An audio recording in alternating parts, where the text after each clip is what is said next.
Alors, bonjour les enfants, c'est Tati Marie.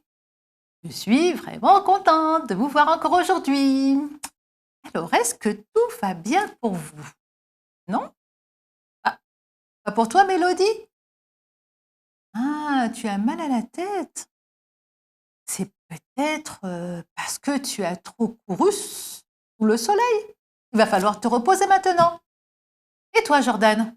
Tu es fâché? Tu es fâché?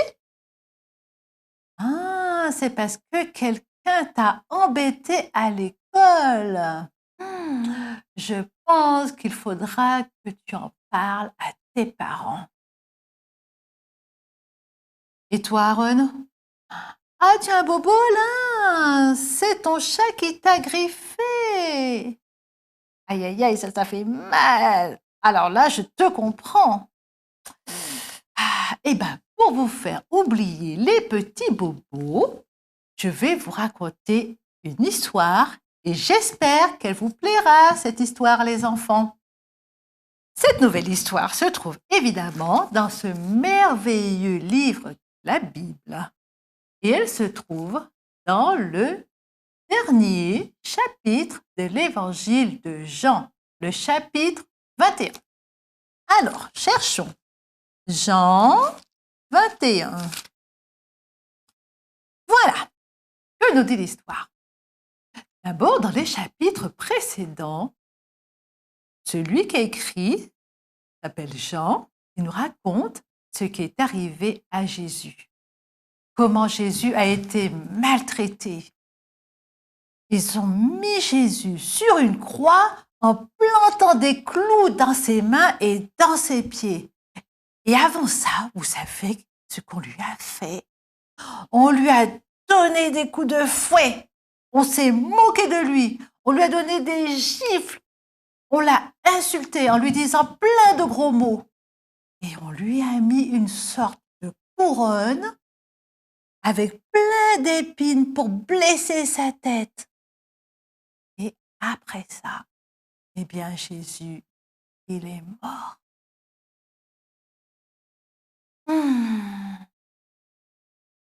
Mais l'histoire ne se finit pas comme ça.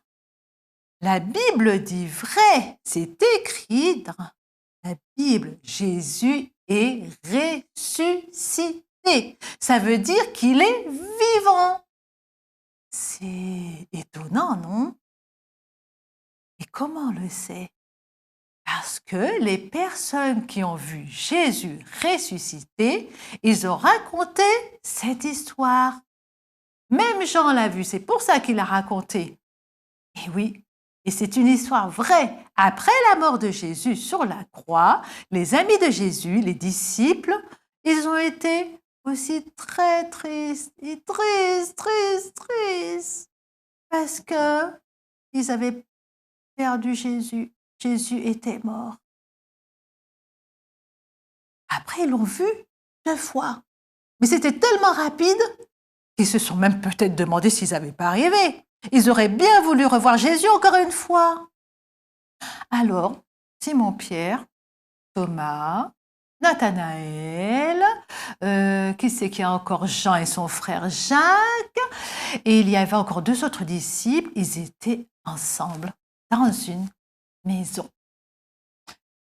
Et ils discutent de tous les bons moments extraordinaires qu'ils ont passés avec Jésus. Mais leur ami Jésus n'était plus là. C'est pour ça qu'ils étaient tristes. Alors Pierre se lève. Il dit, eh bien moi, je vais me bouger. Je vais retourner à la pêche. C'était mon métier avant de connaître Jésus. Et les autres, ils ont dit, bon ben nous, on va avec toi. Et les voilà partis. Ils se dirigent donc vers le lac, ils montent dans la barque et commencent à jeter le filet de pêche dans l'eau. Ils tirent le filet pour le faire monter dans la barque, pour voir s'il y a du poisson dedans. Il n'y a pas de poisson. Alors ils recommencent. Ils jettent le filet dans l'eau, ils tirent. Oh, il n'y a toujours pas de poisson. Ils recommencent. Et il continue encore à essayer d'attraper du poisson. Et la nuit arrive. Et encore, il jette le filet dans l'eau. Il n'y a toujours pas de poisson. Rien, rien et rien. Pas un seul petit poisson.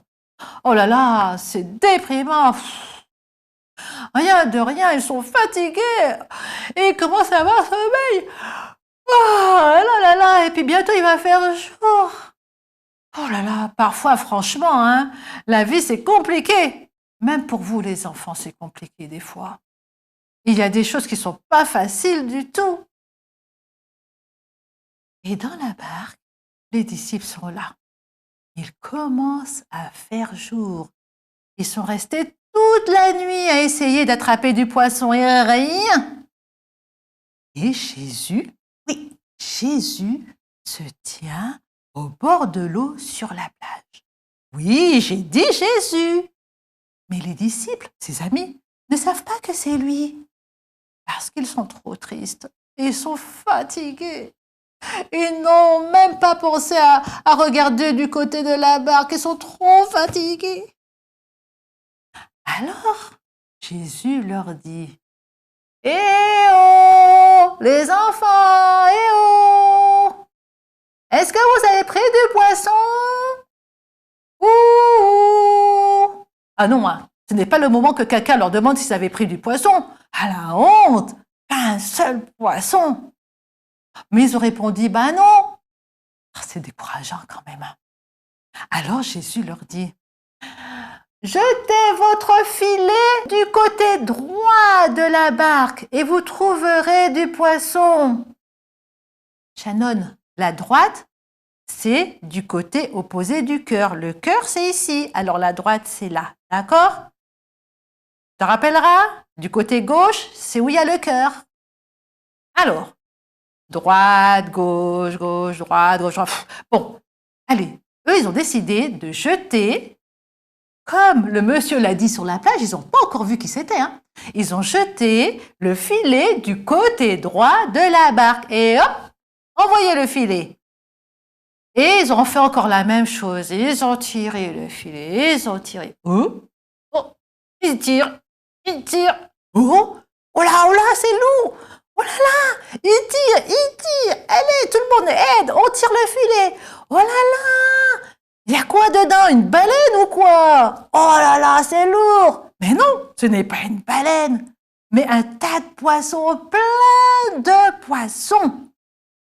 À ce moment-là, il y a un des disciples qui réfléchit et il comprend. Oh, il avait déjà vu Jésus faire tellement de choses extraordinaires, il a compris. Et tout de suite, il se rappelle. Mais c'est Jésus qui est sur la plage. C'est le Seigneur Jésus. Et il crie, c'est Jésus, c'est Jésus. Et lorsque Simon-Pierre, il entend que c'est Jésus, vous savez qu'est-ce qu'il a fait? Il a mis ses vêtements. Ah oui, puisqu'il avait enlevé ses vêtements, qui l'empêchaient de travailler convenablement dans la barque. Alors il a mis ses vêtements et il se jette à l'eau tout habillé. Et oui, il saute dans l'eau et il nage. Il nage. Jusqu'à la plage pour rejoindre le Seigneur Jésus. Il est trop content, il nage encore plus vite pour rejoindre Jésus. Et pendant que Pierre est en train de nager, les autres disciples reviennent avec la barque en tirant le filet qui est plein de poissons. Oh là là, il ne faut pas qu'il se déchire le filet, il est trop lourd. Il est plein de poissons. Allez, il tire. Et puis après, il rame pour ramener la barque vers la plage. Ils ne sont pas trop loin du bord, heureusement. Même pas à 100 mètres, pas plus. D'accord? Mais c'est lourd. Alors, ils font attention. Ils tirent. Et ensuite, ils arrivent à la plage. Ils descendent à terre. Pour rejoindre qui? Jésus. Jésus, il est là. Enfin, Jésus, il est là. Et qu'est-ce qu'il voit aussi sur la plage? Il voit du bois avec du feu. On dirait que Jésus a fait une sorte de barbecue avec du poisson grillé dessus. Oh, il y a aussi du pain. Oh, c'était le matin, je crois que Jésus leur a préparé le petit déjeuner. C'est trop bien. Et Jésus leur dit d'apporter d'autres poissons, encore quelques poissons, qu'il faut faire griller. Il faut prendre le poisson qui est dans le filet. Oh, ça c'est trop bien! Et Pierre, vous vous rappelez, celui qui s'est jeté dans l'eau tout habillé? Eh bien, lui aussi, il est arrivé. Alors, qu'est-ce qu'il fait? Il remonte dans la barque pour tirer le filet pour aider les autres.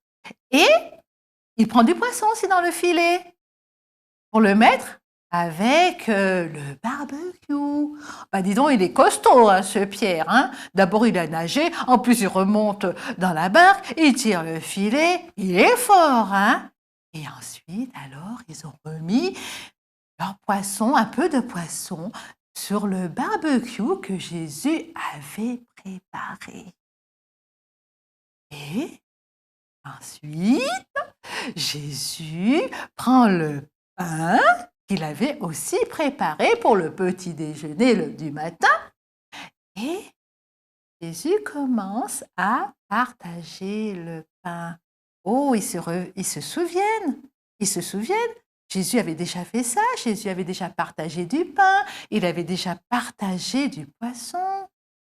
Et ce qui est génial avec Jésus, c'est parce qu'il a tout prévu. Il savait qu'ils avaient passé toute la nuit à essayer d'attraper du poisson. Et ce bon petit déjeuner-là, pour retrouver des forces, c'est génial. Jésus est content, il est tellement content aussi de retrouver aussi ses amis. Alors il les a invités au repas du matin. Vous savez, avec Jésus, c'est tellement mieux les enfants. Il peut nous arriver des choses extraordinaires lorsqu'on est avec lui et qu'on lui fait confiance. À la fin du livre de Jean, la Bible nous dit que Jésus a fait encore plein d'autres choses. Et si on les écrivait avec tous les détails, eh bien, le monde ne serait pas assez grand pour contenir toutes les histoires et tout ce que Jésus a fait. Et vous savez aussi, à la fin, tout à la fin de la Bible, il y a un livre qui s'appelle Révélation ou Apocalypse et on nous dit que Jésus, il est en train de nous préparer un repas spécial. Et tous ceux qui auront fait confiance à Jésus, qui auront aimé Jésus, eh bien, ils partageront tous ce grand repas. N'oubliez pas, les enfants, Jésus nous aime, il vous aime, vous et moi. Et voilà, je vous ai raconté l'histoire, mais avant ça, avant de finir et de vous dire au revoir, je voudrais vous chanter quelque chose pour vous dire que Jésus nous aime. Il ne faut pas oublier, Jésus nous aime. Et moi aussi, je l'aime. Je suis sûre que vous aussi, vous l'aimez.